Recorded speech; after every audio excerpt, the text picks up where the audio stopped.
ముఖ్యమంత్రి చంద్రబాబు నాయుడు ఈ రోజు కర్నూలు జిల్లాలో పర్యటించనున్నారు. మధ్యాహ్నం 3 గంటలకు కర్నూలు చేరుకుని కోడుమూరులో జరిగే సభకు హాజరవుతారు. పశ్చిమ ప్రాజెక్టులకు ఆమోదం తెలిపితే టీడీపీలో చేరతానని కేంద్ర మాజీ మంత్రి కోట్ల సూర్యప్రకాష్ రెడ్డి ప్రకటించిన విధంగానే కోడుమూరులో భారీ బహిరంగ సభ ఏర్పాటు చేసి సీఎం సమక్షంలో కండువా కప్పుకోనున్నారు. ఆయనతో పాటు భార్య కోట్ల సుజాతమ్మ, కుమారుడు రాఘవేంద్ర రెడ్డి, జిల్లా నేత లక్ష్మారెడ్డితో పాటు పలువురు నేతలు పార్టీలో చేరనున్నారు.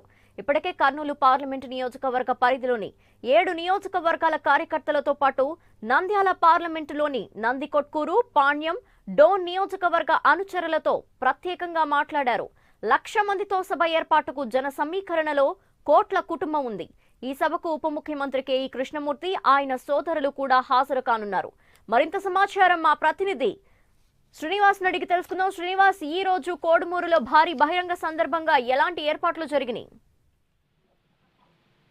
ప్రధానంగా కోట్ల సూర్యప్రకాష్ రెడ్డి ఈ రోజు టీడీపీలో చేరిక సందర్భంగా కేవలం కాంగ్రెస్ పార్టీకి సంబంధించిన నేతలతో పాటు కార్యకర్తలకు సంబంధించి 1,00,000 మంది జన సమీకరణ చేసి భారీగా బహిరంగ సభ ఏర్పాటు చేశారు. ఈ బహిరంగ సభకు ముఖ్యమంత్రి చంద్రబాబు నాయుడు 3 గంటలకు హాజరు కానున్నారు.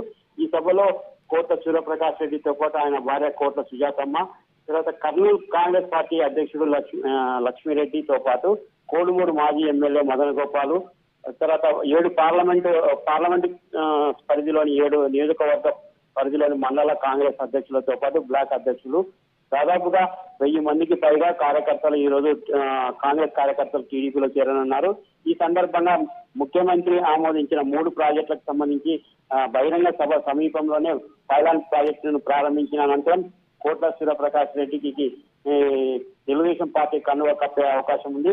ఈ సభకు డిప్యూటీ సీఎం కేఈ కృష్ణమూర్తితో పాటు ఆయన సోదరులు కూడా హాజరు కానున్నారు. ప్రధానంగా దాదాపు 25 సంవత్సరాల తర్వాత కోట్ల కేఈ కలిసి ఒకే వేదిక మీద కార్యకర్తలు చూడడం అనేది మొట్టమొదటిసారిగా చెప్పవచ్చు.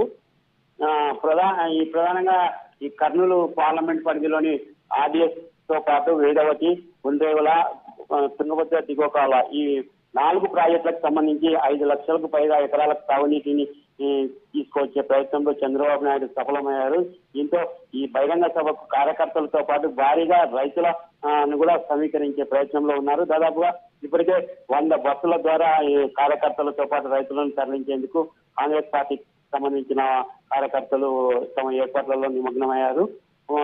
ఈరోజు మధ్యాహ్నం 1 గంటకు గన్నవరం విమానాశ్రయం చేరుకున్న ముఖ్యమంత్రి అక్కడి నుంచి ఓరోకల్ ఎయిర్పోర్ట్ కు 2 o'clock చేరుకుంటారు. అక్కడి నుంచి ఓరోకల్ నుంచి బై హెలికాప్టర్ ద్వారా కోడుమూరుకు 2:45 చేరుకొని అక్కడి నుంచి నేరుగా బహిరంగ సభకు చేరుకుంటారు. అనంతరం రైతులతో కొత్తగా చేపట్టబోయే ప్రాజెక్టులకు సంబంధించి ఆయకట్టు అభివృద్ధి ఎలా ఉంటుంది అనే విషయంపై రైతులతో ముఖ్యమంత్రి చంద్రబాబు నాయుడు ముఖాముఖిగా చర్చించనున్నారు. ఈ బహిరంగ సభ అనంతరం సాయంకాలం 4:30కి తిరిగి ముఖ్యమంత్రి గన్నవరం చేరుకునే అవకాశం ఉంది. Thank you Srinivas.